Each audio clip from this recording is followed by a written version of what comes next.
This is the easiest way to write a dispute letter to the credit bureaus for any negative account on a credit report. Now I'm going to explain why this works, all right? You see, your letter in dispute will always be the same. Now, if you don't believe me, we're going to make this a little bit bigger and I'm going to explain it. So over on the left-hand side, we have the actual things that need to go into a dispute letter, and we're talking about structure. On the right, we have an example of an actual dispute letter, right? Now, if you're in the sales world, you know Jordan Belfort. Remember that movie, The Wolf of Wall Street? That's Jordan Belfort. See, his thing is that a sale is always the same and follows the straight line. Now, if we look at a dispute letter, it's exactly the same. The info may change, the person's name, their accounts, etc., but the structure is always the same. And when you follow this, it allows you to send a dispute letter that gets results. Okay, so this is the same structure we follow with dispute reasons because the formula doesn't change, just the input.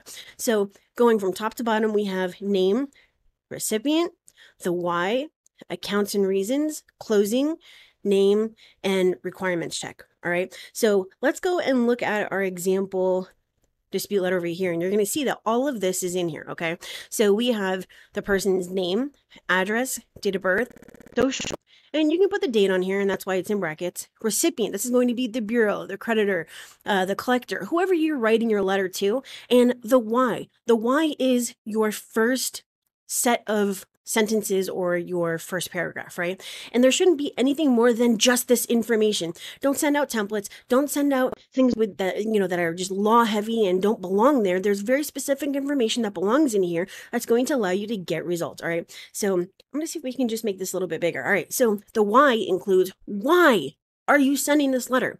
What is the purpose behind it? What do you want them to do? What outcome are you expecting?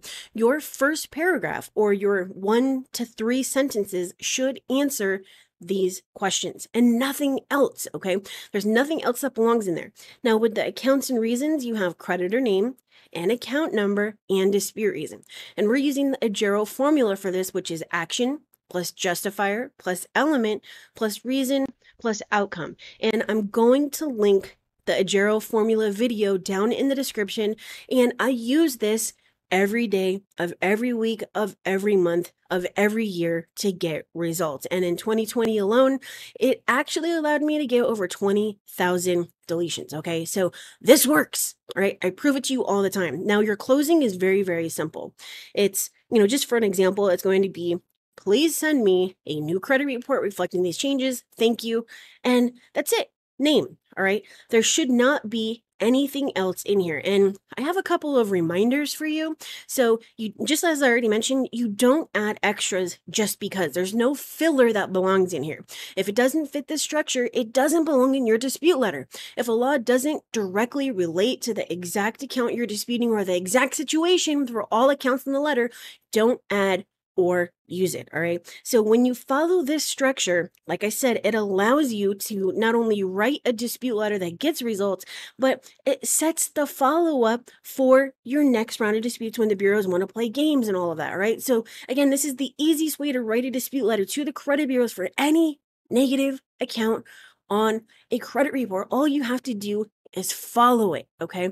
All you have to do is follow it. And I have so many videos that explain how to write dispute letters, but I'm still getting questions about how to write a dispute letter, how to write a dispute reason, what's the best way to do this, what's the best way to do that. And so that's why we go over these things in these videos, all right? Now, if you want to continue on your do-it-yourself journey, I have my flagship product, which is a live letter, and I'm going to link that video and the playlist down in the description. But as far as this goes, when you write your dispute letters, this is the exact structure that you want to follow to get results, okay?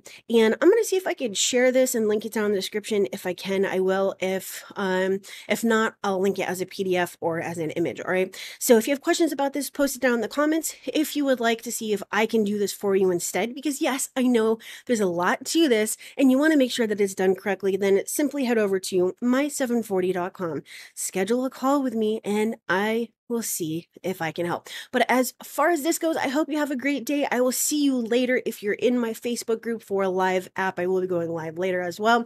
But that's it. Have a great rest of your Sunday. Today was the dispute planning pyramid and understanding how to write the most effective dispute letter for any negative account on a credit report. And I will see you later. Make sure to smash that like and subscribe if you have not done so already. Bye.